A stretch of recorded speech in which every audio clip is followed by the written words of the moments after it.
નહીં માનો મિત્રો, બસ સીટ ખાય એમ જોજો. રોડ ઉપર થોડીક હાલે ને, થોડીક 5 કિલોમીટર કામ કરશે એમ જોઈ દઉં. 5 કિલોમીટર આવે ને એને હું બળ પડતો એ ભગવાન.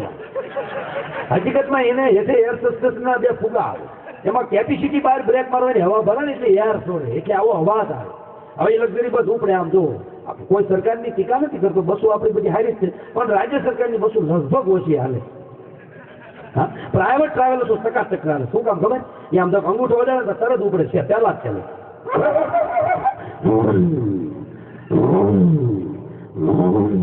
થોડી આમ તો પાડો હવણતો એમ હવણ છે.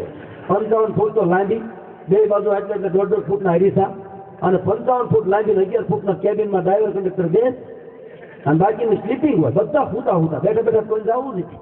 અને આપણા રોડે કેટલા ટોપ. અરે આ ગામના સરપંચ કેટલા ટોપ છે એને વિચાર તો કરો.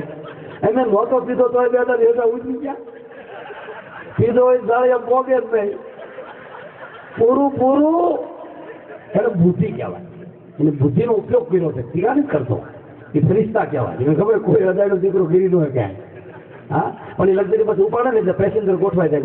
પછી કંડક્ટર દાદા દોઢ ડાઈ ના દે, એ જ વધારે બગાડે. તમારે જો ડ્રાઈવરને ખબર ન હોય. પછી લક્ઝરી બસ ઉપડે એટલે આમ ઉપડે. જોજો મિત્રો,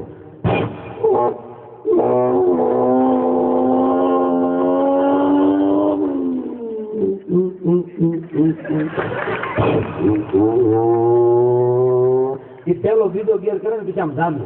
પછી નાના નાના ગામડાના રોડ નાના જ હોય. આપણે આ ફલાળા એક્સપ્રેસ છે તો નાનો છે, તો જાવે બીજા નાનો જ રોડ હોય ને, એ આમ ઉપર ને આમ એ આગે ન પડી બીજા ગેરમાં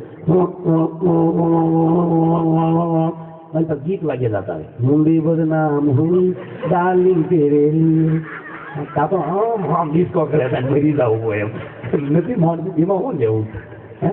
પણ આમ આમ હજી રાગે ન પડ્યું હોય તો જેને બેટરી ઉતરી ગઈ હોય હોર્ન કોઈ હા બેસશે, જેની ઉતરી ગયેલી બેટરી હોય એને આવો હોર્ન વાગે. સાંભળજો, કાલની ધાકું ઉભરી જાય. એ આ ટ્રાવેલર્સ બસ વાળા ટોકા રોડમાં હજી શેસમાં જાય ને એવા બહુ ફીલિંગ કરે. સારી કાપા એ લક્ઝરી વાળો બિચારો અડધી ગાડી હેઠી લે રોડની, એને ખાતું મળ્યું કેમ ડ્રાઈવર છે એને ખબર છે. એ અડધી આમ હેઠી લે ને એટલે આવો અવાજ આવે. અડધી આમ હેઠી રાખે અને સાઈડ આપે, ઇમરજન્સી ઇન્ડિકેટર આપે. એ તો તું અહીં મળી આમ એ સાઈડ લઈ લે ને પછી એની મજા ક્યાં છે કહું મિત્રો? આ રીતે આપણે બોરસદ જાવી ને આખા વિશ્વનું પૂરું કરતો ભગવાન, યુગો યુગોનો પ્રત્યક્ષ દેવતા સૂરજ નારાયણ, હા આખા વિશ્વનું પૂરું કરે ને તો સૂરજ નારાયણ ભગવાન કરે છે. એ તપે છે ને એમાં ધરતીમાં બાષ્પીભવન પાણી થાય છે, આકાશમાં વાદળ બંધાય, વળી વરસાદ વરસે અને કિસાન ધન પકાવે છે. એ ધન ઓજરીમાં જાય એ પાછું લોહી બનાવે છે અને મારા હરે છે ફરે. પણ સૂરજ નારાયણને પગે લાગવાનો ટાઈમ કોઈ પાસે નથી. આ નરું સત્ય સનાતન છે. એ બોરસદ આવે ને ડાબી સાઈડ મારે એટલે 22 કિલોમીટરે વાસદ આવે. આમાં સુરત જાય છે ખબર છે. પછી એક્સપ્રેસ રોડ આવે, મનમોહનસિંહ જિંદાબાદ, 60 ફૂટ પાવો રોડ આવે. પછી તો ડ્રાઈવર સમજો ઓલા બેનું નથી આંબેલી ખાતા અને દાંતથી અંબાઈ ગયા હોય એમ દાજના ફર્યા ગેર બદલાવે. હું તો આમ બોનસ પાસે લક્ઝરીના બેઠેલું અને સંસ્કાર ટ્રાવેલર્સ આ ગાડિયા ધારથી આવે છે ને ઉપાડીએ નહીં આમ ઉપાડતા તો ગાડી જોજો. હવે મોજ આવે ને જોતા તળે દાંત દેજો.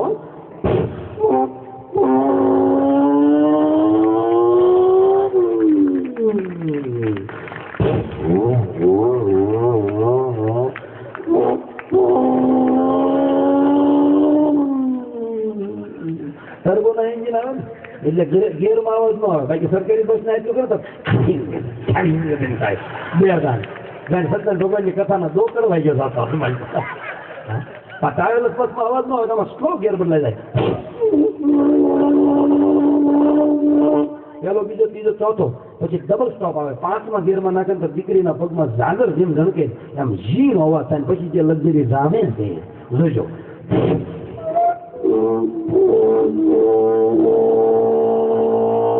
તો મારી પાસે રૂડા ગીત વાગે જતો સાઈડ ક્લાસમાં જોતો જતો કંડક્ટર તો ગોટો વળી ગયો હોય અને જે ઉપાડી હોય પછી રોડમાંથી જેમ સ્પીડ પકડે ને 120, 130, 110 પછી રોડમાં વળિયા આવે ઓલા મશીનના એટલે આમ લક્ઝરી બિલકુલ અમારે જતી હોય. કેમ ખબર?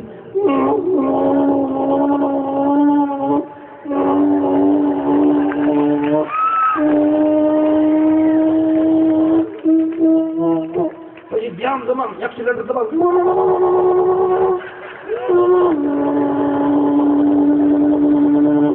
120 ઉપર વેચાતી હોય. અને એમાં આશિકી 2 ના ગીત વાગે અત્યારે નવું ફોલ્ડર આવ્યું છે ને, गा रहा हूं मैं सुन रहा है ना तू, એકલો ગાય એકલો સાંભળે. અને પડકે નકરા ખટારા નાઈન પાય ખટારા ભાઈ વચમાં ભાઈ બબડાટી બોલાવે જાય. હા આમ જ થતી હોય તે તો બધા એને ખબર એ ન હોય અમે ગોટો વળી જાય છે એમ. અને ડ્રાઈવરે ફૂલ હોય ગજવે જતો હોય 120 એમાં ડ્રાઈવર વાંચી સીટોમાં એમાં મસ્તીમાં ખોવાઈ ગયો હોય. એમાં આગળ કોઈક શીખડો જતો હોય પંજાબનો ખટારો લે અને આગળ કાંઈક અચાનક માલ ઉતરી જાય ડ્રાઈવરને ખબર ન હોય લગભગ ડ્રાઈવરને એમાં બધાને યાર બ્રેક આવે એટલે ખટારાને ખાલી આટલું કરે ને સાદો ખટારો નેને છોડી જાય અને અચાનક ડ્રાઈવર ભાળી જાય ટ્રાવેલર્સનો. હાય હાય હાય મારી નાખ્યા. એ આખો બ્રેક ઉપર ચડી જાય આમ થાય આમ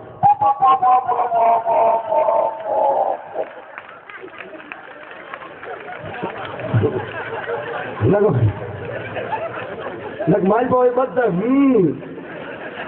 હવે સુરત બસ જાય તો મારે સાહેબા નહીં તો ઓળખાતા પૂરું પૂરું. આ બધા અવાજ છે આ ભગવાનની દયા.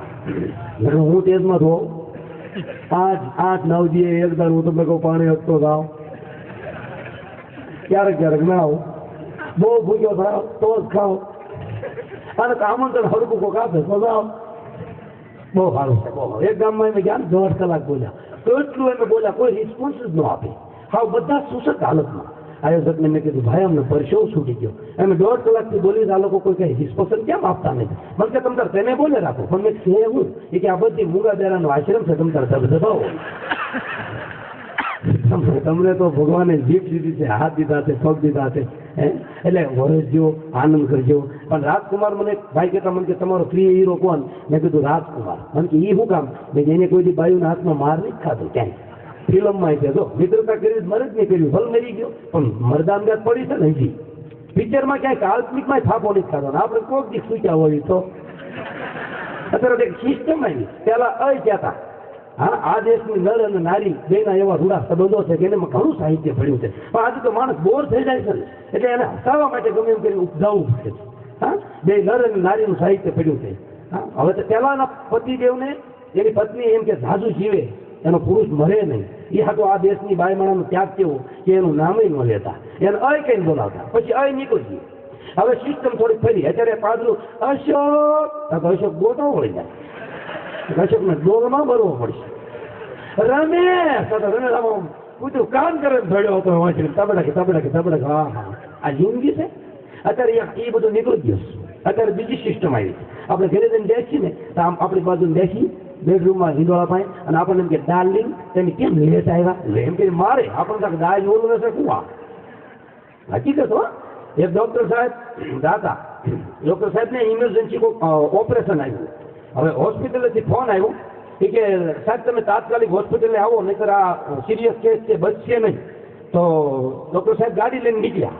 હવે એનું 4 વ્હીલ લઈને નીકળ્યા એટલે અચાનક ઈશ્વરને કરવું ગાડી બંધ પડી ગઈ. પછી ત્યાં બરોબર એ જ વખતે મેકેનિક મળી ગયો એને કારીગર ગેરેજનો. પછી એને કીધું કે ભાઈ મારે એક ઇમરજન્સી ઓપરેશન છે અને તું મને તાત્કાલિક આ કરી દે તો તને કલ્યાણ થશે તારું સારું થશે કે કાંઈ વાંધો નહીં. તરત એને ગાડીનું બોનેટ ખોલ્યું ઉપલું પતરું ને એને કાંઈક રિપેર કર્યું એની બુદ્ધિમાં જે આવતું છે એને કર્યું કમ્પ્લેટ અને સારું થઈ ગયું ગાડી રેડી થઈ ગઈ. પછી કે સાહેબ મારું ફી તો આપો મારી મને ફી તો 50 રૂપિયા આપ્યા ડોક્ટરે. પછી ઓલા માણસે કીધું મેકેનિકલ ગેરેજે કે સાહેબ તમે ડોક્ટર અમે ડોક્ટર તમે મશીન ખોલો ગાડીઓ ખોલો ને અમે ખોલી અને તમારા 50,000 ને અમારા 50 રૂપિયા. યાર ડોક્ટરે બહુ સારી વાત સમજાવી. સમાજમાં ડોક્ટરનું કેટલું મહત્વ છે ને એની આ વાત કરું છું. ડોક્ટરે કીધું કે મૂર્ખ તમે બંધ ગાડીઓ ખોલો છો ને અમે ગાડીઓ ખોલવી ને ચાલુ ગાડીઓ ખોલવી છે એટલે એના 50,000 રૂપિયા છે. આપણે ચાલુ ગાડીઓ ખોલે છે ને એટલે 50,000 રૂપિયા છે. ડોક્ટરનું મહત્વ છે. હમણાં એક ગામડાના દેશી દાદા હતા કોઈ દવાખાને ગયા કે કોઈક માણસે કીધું કે દાદા આ બધા દવાખાને જાય તે ઓલા ડોક્ટર સાહેબ બોલું નકરું લખી નાખે શું લખતા છે પછી મેડિકલમાં મોકલું તો દાદાએ સરળ ભાષામાં જવાબ આપ્યો એ કે એમાં બધા બીજું કાંઈ ન હોય કે તો એ કે એમાં એમ લખ્યું હોય ડોક્ટરે મેં મારું કરી લીધું મેડિકલ વાળાને તું તારું કરી લેજે એમ.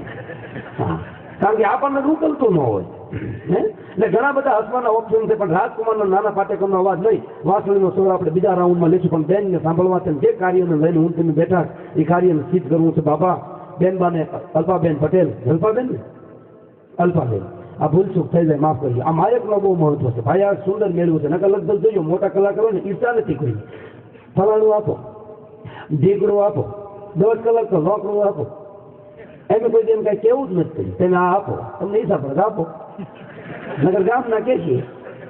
હા, માયકનો બહુ મહત્વ છે. ભાઈ ભજન ગાતા, ભજન બહુ સારું ગાયું. એમાં ઓડિયન્સમાં શ્રોતાગણ બેઠા હતા નહીં, વખાણ બીજા કરવા કલાકારના. એ કે ભાઈ નાભીમાં જ ગાય, ભાઈ નાભીમાં જ ગાય. માયક વાળાનું મગજ છટકી ગયો, ભાઈ નાભીમાં જ ગાય. અરે હા, ફટ કરતાનું મોઢા પાસે માયક ખોલીને મૂક્યું દૂધી પાસે કે ભાઈ કયો નાભીમાં જ ગાય. ત્યારના નાભીના દીકરા થાય છે. નાભી આને કહેવાય. અહીંથી અવાજ નીકળે પણ અહીંથી નીકળે. હા, અહીંથી નીકળે નાભીના અવાજ. અને ભજનને આપણે સમજાય છે. ભજનને જો કોઈ સ્વીકાર્યું હોય ને તો કચ્છ, હાલા, બરડો, બાબરિયાવાડ, હા, ભુજ, સૌરાષ્ટ્ર, ગરવો, ગિરનાર, આ ગોહિલવાડ, અમારા ભાયણાનો ભૂખ, દેવતાય પુરુષ, કૃષ્ણકુમાર સિંહજી મહારાજ, ગોંડલના મહારાજા, આની જે પ્રજા છે આપણી રૂડી પ્રજા છે. બાકી તારાપુર વટીને અમારો એકદમ પ્રોગ્રામ હતો. ગપકા નથી મારતો. તમે કોઈક દી ભજનના શિખરબંધ માણસનું નામ આપું પૂછજો. ગોપાલ ભરવાડ, હા, પુરુષવાળી વાત, યોગેશપુરી ગોસ્વામી, હાલ જામનગર કે જુનાગઢ રહે છે, પૂછજો. માંડવી આવ્યું કેમની બાજુમાં, સુરતની બાજુમાં, હકીકતમાં પ્રોગ્રામ હતો. અને હું ત્યાં દૂધનો ધંધો કરતો હતો. પછી એને ખબર હતી કે ગોપાલ ભરવાડ તું અહીં આવે. પછી હું ગયો, મેં બાપુ તમને જોઈને મને બહુ આનંદ થયો, તમારી પાસે મને નારાયણ સ્વામીના ભજન સાંભળવા મળે, મને બહુ આનંદ થાય. જે ભજન ગાવ તમને કે તમે કાંઈ ઘડીક બેહોન પેટીમાંથી. મેં કીધું હું આ પડખે બેઠો તમે ગાવ. તો એને ગાયું. હવે ઓડિયન્સ જે હતું ને એ બધા પી ગયેલા. એમાં સમજાય ને ભાઈઓ તથા બહેનો બધા એવડે બધા પીવે. એવડે એવું સગન છે ને આ દક્ષિણ ગુજરાતમાં બધાએ દારૂ પીધેલો. બાપુએ ભજન ઉપાડ્યું, સાંભળજો. કે નમો ગુણેશા નમો હનુમંતા, એ ઈદે યોધામાં કોણ બળવંતા, વીરા નમો ગુણેશા નમો હનુમંતા. હજી તો આટલું જ્યાં ગાયું ને ત્યાં વચમાં એક દોડો અંતર ઉભો થાય ઉભો થયો. એ ગયા તમે કોના ભજન ગાવ છો? મરી ગયા. મેં બાપુ તમે એને જોઈ આવો, તમે ભજના નથી કહેવો. તમારે ભજન ગાતા એનું અપમાન થાય ને એ મારા ફરીની ગામનું પાણી ન પીવે. પણ અમારા હાસ્ય કલાકારને એવું ન હોય, એમને જોકર કહેવાય. અમારું માન અપમાન કાંઈ નહીં. હા, હમણાં શી જિનપિંગ નહોતા આવ્યું અહીં ચીનમાંથી આપણા દેશની મુલાકાતે. તમને ખબર છે ને કેવું ગીત ગાયું હતું? સન 1952 1952 માં રાજ કપૂરનું પિક્ચર બન્યું. એ કેવું ગાતા હતા શી જિનપિંગ અમદાવાદના સ્ટેડિયમમાં. આવારા હું અગર કિસમેं હું આસમાન કા તારા હું, આવારા હું. એને બરોબર જ ગાયું. એને આવારા શું કહેવાય? રેજિયા બરોબર ન ગાયું. એ ગામો ગામ રખડે. હું જોતો હતો ટીવી. પણ ભજન કોણ સમજાતે? મેં પેટી હાથમાં લીધી નહીં. ભાઈને કીધું મેં તમારો અર્થ શું છે ભાઈ, શું તકલીફ છે તમને? એ કે એમને આમ તેને ભજન કોના ગાવ? મેં કીધું ભાઈ અમે ભજન છે ને જેના મંદિર હોય ને એના ગાઈ. કે તો અમારી દોકમાં ગાળ્યો પડ્યો. એ કે હવે બોલીને ફરતા નહીં. મેં છે હું? એ કે આ મધ્યપ્રદેશમાં અમિતાભ બચ્ચનનું મંદિર છે, ભજન ગાવા. સમજો હો વાત નહીં. અમે મર્યા. મેં યોગેશપુરી બાપુ આનું શું કરું? મને કે તેને ફળે કરી છે ગાવ, નકર આ ફી નહીં દે. પણ મેં આયોજક ને એ ફી ગયા. પછી મેં ગાયું. જોજો જેના જેવા ગુણ ને એવા એના ભજન. આ બધું ભજન આવા હાલે પણ ભજન ખાતા હાઈ છે. હવે મેં ગાયું, સાંભળજો. કે જયા મહેલ થી ઉજરા અને એનો લંબુ યદાલ્યો હાથ, જયા મહેલ થી ઉજરા અને એનો લંબુ યદાલ્યો હાથ, અલાત મારો મેલો લંબુજી દાવ રેખા કે પાસ, કે ઘુંઘરું થમા થમ બાંધે રે બાંધે રે બાંધે રે થમ થમ, કે ઘુંઘરું થમ થમા થમ, કે ઘુંઘરું થમ થમા થમ.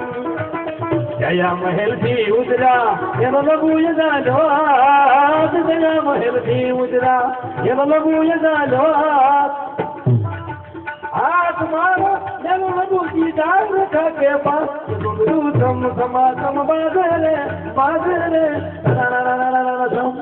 હવે મારી ભૂખ જાણે હું મોજ કરી. એ ખિસ્સામાંથી ફોની નોટ કાઢી માથે થૂકનો લગાડો કર્યો, મારા કપાળે ચોંટાડી. મને કે વાહ ભજન વાહ. આને ભજન કહેવાય? એટલે આવા ગાનારા છે.